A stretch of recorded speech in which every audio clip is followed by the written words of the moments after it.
Today we're gonna mix up this stuff. We've got a little kitchen setting in here, and no, we're not baking a cake. I fell in love with bow hunting as a teenager growing up in the Midwest. Archery is one of life's most pure forms of art, and with more fine details and nuances than any oil painting I could ever produce.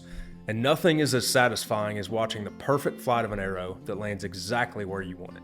To help my fellow bow hunters in the field, here's a collection of art and information from my latest print, The Anatomy and Physiology of the Whitetail Buck.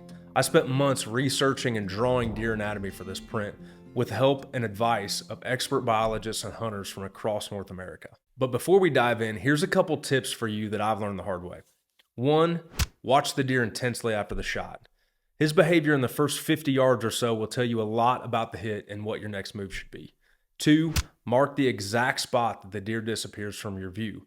Deer don't always start bleeding immediately after being hit, and the last place you saw that deer might be the first place you find blood. You don't want to go wasting time going down the wrong trail. 3, you've heard this one before, when in doubt, back out. A deer that's marginally hit will often bed down, and his first bed is your best chance to find him. If you rush in and bump him out of his bed, your odds of recovery start to shrink dramatically.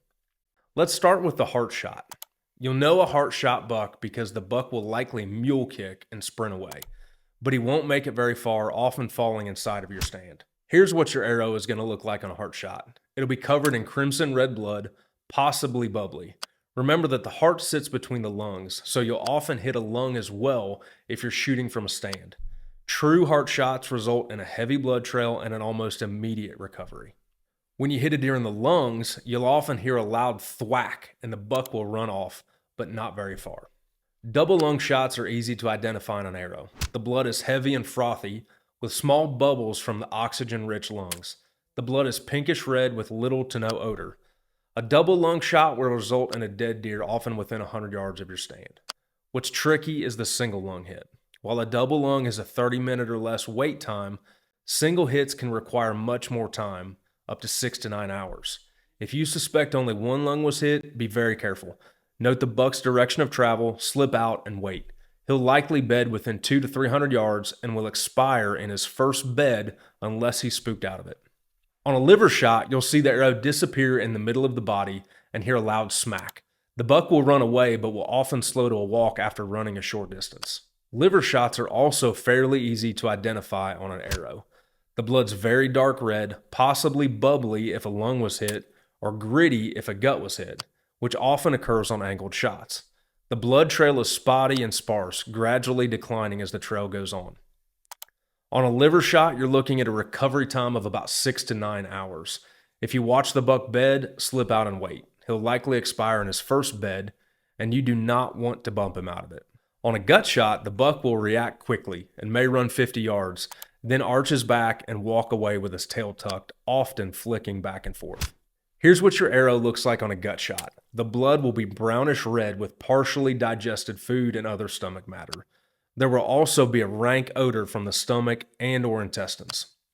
There's not a lot of blood in this area of the body cavity, and deer carry fat in their midsection, so the arrow is often wiped fairly clean as it passes through fat and hide on the exit wound, so don't expect a lot of blood on the arrow. Gut shots are tough, and the blood trail will be sparse. Sometimes the intestines can plug up the hole left by a broadhead, which further limits any bleeding. If you watch the buck bed, slip out and wait. He'll likely inspire in this first bed, but gut shot takes time. It's often best to let the buck wait overnight and come back the next day. You're looking at a 12 to 24 hour recovery time on a gut shot. Now let's look at some non-vital hits. A buck's skeleton is made up of 327 bones. The number one bone a bow hunter must contend with is the scapula on the shoulder. It'll turn a bow hunter's dream into a nightmare, and it's best not to risk it. Except for a deer hit hard in the spine, which often drops the animal in its tracks and requires a follow-up shot, a shot directly into bone is rarely lethal. It may produce some blood and even some bone fragments, but you'll get little penetration and likely be left with a clean arrow shaft, a broken arrow, and a broadhead covered with tallow and hide. The good news is that the buck will most likely live to see another day and may even give you another shot down the road. We all know whitetails for the ability to run and jump as a result of the size and strength of their well-developed muscles. But these same muscles can also take an arrow and keep on going. Rarely does a shot that doesn't enter the chest cavity or the guts result in a clean kill. However, anyone who lifts weights knows that large muscles demand a lot of blood flow. Deer have large arteries in their back legs that, when hit, can result in a surprisingly easy blood trail and a quick recovery. You never want to purposefully aim for the arteries in the hindquarters, but if you hit one, just be thankful for the gift. You'll walk a highly visible blood trail right to your deer. Hope you find this art and information helpful this season. Best of luck to you this fall, and be sure to check out ryankirby.com for the anatomy and physiology print and many more.